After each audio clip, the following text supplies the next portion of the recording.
تو اٹھ کھڑے ہو، اللہ تم میں ایمان والوں اور علم والوں کو درجوں بلند کرے گا۔ ایمان والوں کو اور علم والوں کو، جن کے پاس علم ہے تو پروردگار ان کے درجات کو بلند فرمائے گا۔ اسی لیے ہمیشہ علم دین سیکھنے میں لگے رہنا چاہیے۔ حدیث نمبر 1، صحیح بخاری و مسلم میں ابن عمر رضی اللہ تعالیٰ سے مروی کہ رسول اللہ صلی اللہ علیہ وسلم نے فرمایا، ایسا نہ کرے کہ ایک شخص دوسرے کو اس کی جگہ سے اٹھا کر خود بیٹھ جائے، ولیکن ہٹ جایا کرو اور جگہ کشادہ کر دیا کرو۔ یعنی بیٹھنے والوں کو یہ چاہیے کہ آنے والے کے لیے سرک جائیں اور جگہ دے دیں کہ وہ بھی بیٹھ جائے، یا یہ کہ آنے والا کسی کو نہ اٹھائے بلکہ ان سے کہے کہ سرک جاؤ، مجھے بھی جگہ دے دو۔ صحیح بخاری میں یہ بھی مذکور ہے کہ ابن عمر رضی اللہ تعالیٰ عنہ سے ابن عمر رضی اللہ تعالیٰ عنہ اسے مکروہ جانتے تھے کہ کوئی شخص اپنی جگہ سے اٹھ جائے اور یہ اس کی جگہ بیٹھے۔ حضرت ابن عمر رضی اللہ تعالیٰ عنہ کا یہ فعل کمال ورع سے تھا کہ کہیں ایسا نہ ہو کہ اس کا جی نہ چاہتا ہو اور محض ان کی خاطر سے جگہ چھوڑ دی ہو۔ یہ خاص طور سے ان لوگوں کو سوچنا چاہیے جن کا کافی عزت کافی وقار ہے سماج میں، کہ جب وہ آتے ہیں تو لوگ اپنی جگہ چھوڑ دیتے ہیں۔ کبھی کچھ لوگ چاہتے ہیں کہ میں یہیں پہ بیٹھوں، لیکن کوئی بڑی شخصیت آ گئی تو بیچارے کو مجبوراً اٹھنا پڑتا ہے، حالانکہ ایسا نہ چاہیے۔ ابو داود نے سعید بن ابی الحسن سے روایت کی، کہتے ہیں کہ ابو بکرہ رضی اللہ تعالیٰ عنہ ہمارے پاس ایک شہادت میں آئے۔ ایک شخص ان کے لیے اپنی جگہ سے اٹھ گیا، انہوں نے اس جگہ پر بیٹھنے سے انکار کیا اور یہ کہا کہ نبی کریم صلی اللہ علیہ وسلم نے اس سے منع فرمایا ہے، اور حضور صلی اللہ علیہ وسلم نے اس سے بھی منع فرمایا ہے کہ کوئی شخص ایسے شخص کے کپڑے سے ہاتھ پوچھے جس کو یہ کپڑا پہنایا نہیں ہے۔ اس حدیث میں بھی اگرچہ یہ نہیں ہے کہ ابو بکرہ رضی اللہ تعالیٰ نے اس شخص کو اس کی جگہ سے اٹھایا ہو، بلکہ وہ شخص خود اٹھ گیا تھا، اور بظاہر یہ صورت ممانعت کی نہیں ہے، مگر یہ کمال احتیاط ہے کہ انہوں نے اس صورت میں بھی بیٹھنا گوارا نہ کیا، کہ اگرچہ اٹھنے کو کہا نہیں مگر اٹھنا چونکہ انہی کے لیے ہوا، لہٰذا یہ خیال کیا کہ کہیں یہ بھی اٹھانے ہی کے حکم میں نہ ہو۔ حدیث نمبر 3، صحیح مسلم میں ابو ہریرہ رضی اللہ عنہ سے روایت کی، رسول اللہ صلی اللہ علیہ وسلم نے فرمایا، جو شخص اپنی جگہ سے اٹھ کر گیا پھر آ گیا تو اس جگہ کا وہی حقدار ہے، یعنی جب کہ جلد آ جائے۔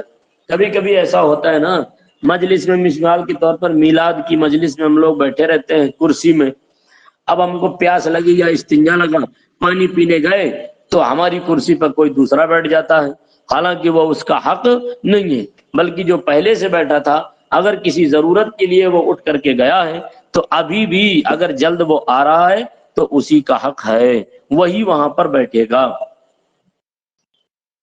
حدیث نمبر 4، ابو داود نے ابو دردہ رضی اللہ عنہ سے روایت کی، کہتے ہیں کہ رسول اللہ صلی اللہ علیہ وسلم جب بیٹھتے اور ہم لوگ حضور کے پاس بیٹھتے اور اٹھ کر تشریف لے جاتے مگر واپسی کا ارادہ ہوتا تو نعلین مبارک یا کوئی چیز وہاں چھوڑ جاتے۔ اس سے صحابہ کو یہ پتہ چلتا کہ حضور تشریف لائیں گے اور سب لوگ ٹھہرے رہتے۔ حدیث نمبر 5، ترمذی ابو داود نے عبداللہ بن عمرو رضی اللہ عنہ سے روایت کی کہ رسول اللہ صلی اللہ علیہ وسلم نے فرمایا کہ کسی کو یہ حلال نہیں کہ دو شخصوں کے درمیان جدائی کر دے، یعنی دونوں کے درمیان میں بیٹھ جائے۔ مثال کے طور پر دو لوگ بیٹھے ہوں اور کوئی آ کر کے بیچ میں گھس کر کے بیٹھ جائے، مگر ان کی اجازت سے، ہاں اگر وہ اجازت دے تو بیٹھ سکتا ہے۔ بائحقی نے شعب الایمان میں واصلہ بن خطاب رضی اللہ عنہ سے روایت کی، ایک شخص رسول اللہ صلی اللہ علیہ وسلم کی خدمت میں حاضر ہوا اور حضور مسجد میں تشریف فرما تھے۔ اس کے لیے حضور صلی اللہ علیہ وسلم اپنی جگہ سے سرک گئے۔ اس نے عرض کی، یا رسول اللہ صلی اللہ علیہ وسلم، جگہ کشادہ موجود ہے۔ حضور صلی اللہ علیہ وسلم کو سرکنے اور تکلیف فرمانے کی ضرورت نہیں۔ ارشاد فرمایا، مسلم کا یہ حق ہے کہ جب اس کا بھائی اسے دیکھے اس کے لیے سرک جائے۔ حدیث نمبر 7، رزین نے ابو سعید خدری رضی اللہ عنہ سے روایت کی کہ رسول اللہ صلی اللہ علیہ وسلم جب مسجد میں بیٹھتے دونوں ہاتھوں سے احتبا فرماتے، احتبا۔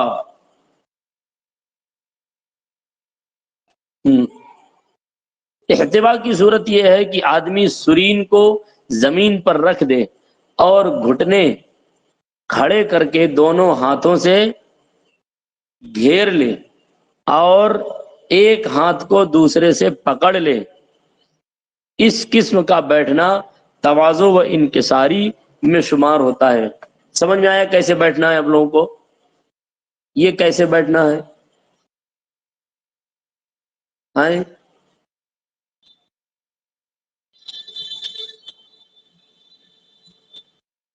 ہلو، نہیں حضرت، نہیں سمجھ میں آیا؟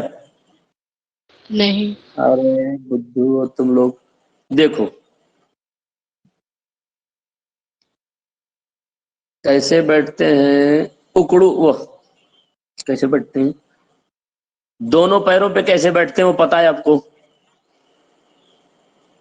دونوں پیروں پہ بیٹھتے ہیں یعنی پورا بوجھ، ہاں جیسے استنجا کرنے میں بیٹھتے ہیں ویسے دونوں پیروں میں بیٹھتے ہیں۔ استنجا کرنے میں جیسا بیٹھتے ہیں، اب اگر کیا کہتے ہیں ایسی کنڈیشن میں جیسے استنجا کرنے میں بیٹھتے ہیں، اس میں اگر سرین کو زمین پر رکھ دیں، سرین کو زمین، اب پیر تو دونوں کھڑے رہیں گے نا، دونوں پیر، اور انہی دونوں پیروں کو اپنے ہاتھوں سے یعنی ایک حلقہ بنا کر کے دونوں پیروں کو جکڑ لے۔ جیسے خاص طور پہ کبھی دیکھے ہوں گے آپ لوگ ٹھنڈی میں جو لوگ سکڑتے رہتے ہیں نا، ٹھٹھرتے رہتے ہیں، وہ لوگ ایسے سکڑ کر کے بیٹھتے ہیں، دیکھے ہو کبھی؟ ویسے ہی بیٹھنا۔ جی نہ حضرت، سمجھ میں آئے تو پھر بتانا، پھر بتاؤں گا میں۔ سمجھ گیا حضرت۔ ہاں ٹھیک ہے۔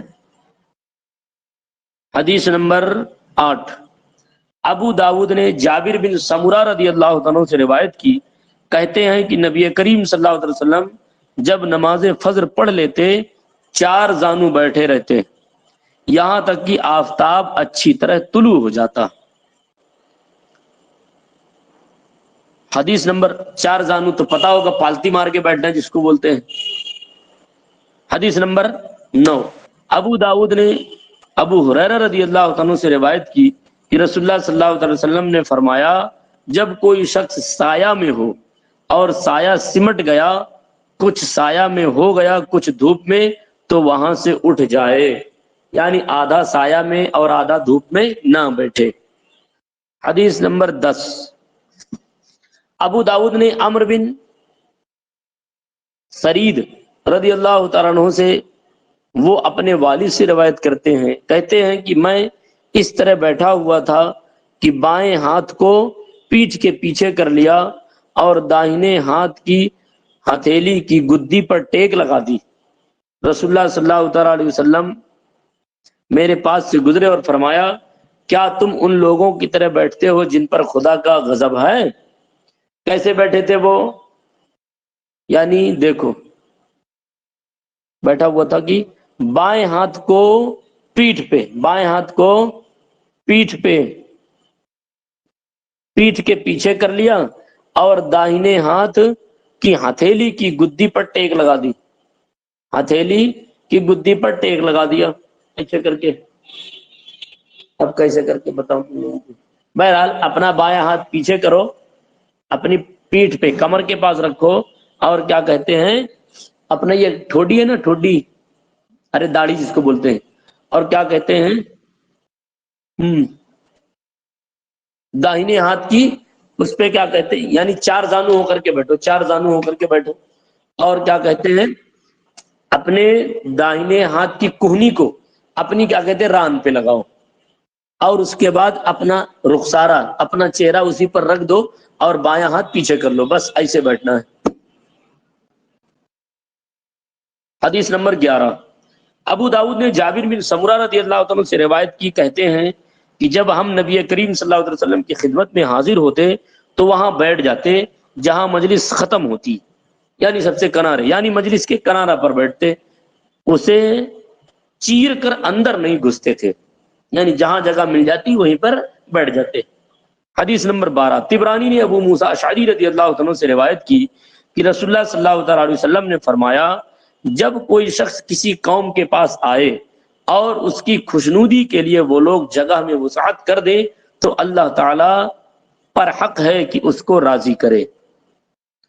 حدیث نمبر 13، ابو داؤد نے ابو ہریرہ رضی اللہ تعالیٰ سے روایت کی کہ رسول اللہ صلی اللہ علیہ وسلم نے فرمایا، چند کلمات ہیں جو شخص مجلس سے فارغ ہو کر ان کو 3 مرتبہ کہہ لے گا اللہ تعالیٰ اس کے گناہ مٹا دے گا، اور جو شخص مجلس خیر و مجلس ذکر میں ان کو کہے گا تو اللہ تعالیٰ ان کو اس خیر پر مہر کر دے گا جس طرح کوئی شخص انگوٹھی سے مہر کرتا ہے۔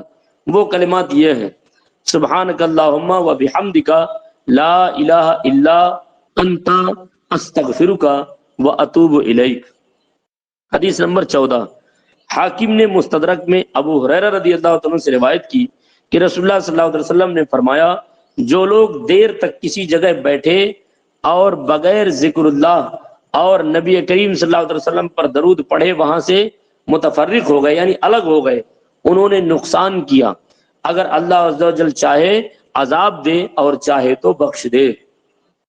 حدیث نمبر 15، بزار نے انس رضی اللہ عنہ سے روایت کی کہ رسول اللہ صلی اللہ علیہ وسلم نے فرمایا، جب بیٹھو جوتے اتار لو، تمہارے قدم آرام پائیں گے۔ صحیح مسلم میں جابر رضی اللہ عنہ سے روایت کی رسول اللہ صلی اللہ علیہ وسلم نے پاؤں پر پاؤں رکھنے سے منع فرمایا، جبکہ چت لیٹا ہو تو پاؤں پر پاؤں نہ رکھے۔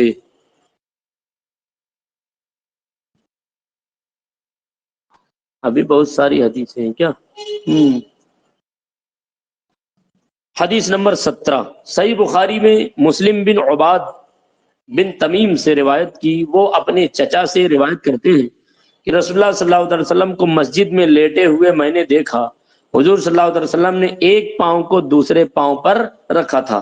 یہ بیان جواز کے لیے ہے اور اس صورت میں کہ سطر کھلنے کا اندیشہ نہ ہو، اور پہلی حدیث اس صورت میں ہے کہ سطر کھلنے کا اندیشہ ہو، مثلا آدمی تہبند پہنے ہو اور چت لیٹ کر ایک پاؤں کھڑا کر کے اس پر دوسرے کو رکھے تو سطر کھلنے کا اندیشہ ہوتا ہے، اور اگر پاؤں پھیلا کر کے ایک کو دوسرے پر رکھے تو اس صورت میں کھلنے کا اندیشہ نہیں ہے۔ کیسے کبھی کبھی ہوتے ہیں نا، ہم لوگ کیا کہتے ہیں، لیٹے رہتے ہیں پھر ایک پاؤں توڑ دیتے ہیں۔ ارے لیٹنے کی صورت یہ ہے کہ دونوں پاؤں سیدھے بچھائے رہیں۔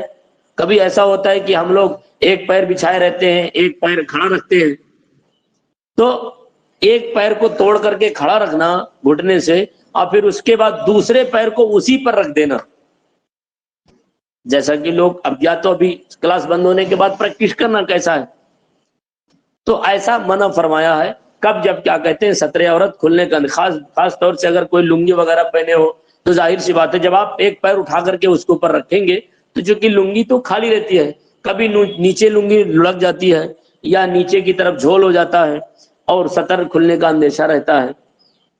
یہ مردوں کے لیے ہے، اور عورتوں کے لیے ظاہر سی بات ہے جب ایک پیر اٹھا کر کے اس پہ رکھیں گی تو کیا کہتے ہیں ان کی پوری ران دکھے گی، اگرچہ کپڑا پہنے رہیں گی لیکن صاف باہر سے جھلکے گی، اور عورتوں کو چاہیے کہ سطر کے ساتھ رہیں۔ حدیث نمبر 18، شرح سنہ میں ہے کہ ابو قتادہ رضی اللہ عنہ سے مروی کہ رسول اللہ صلی اللہ علیہ وسلم جب رات میں کسی منزل میں اترتے تو دہنی کروٹ پر لیٹتے، اور جب صبح سے کچھ ہی پہلے اترتے تو دہنے ہاتھ کو کھڑا کرتے اور اس کی ہتھیلی پر سر رکھ لیٹتے۔ حدیث نمبر 19، ترمذی نے جابر بن سمرہ رضی اللہ عنہ سے روایت کی کہ میں نے رسول اللہ صلی اللہ علیہ وسلم کو بائیں کروٹ پر تکیہ لگائے ہوئے دیکھا۔ چلو یہیں تک رہنے دو، 1 منٹ۔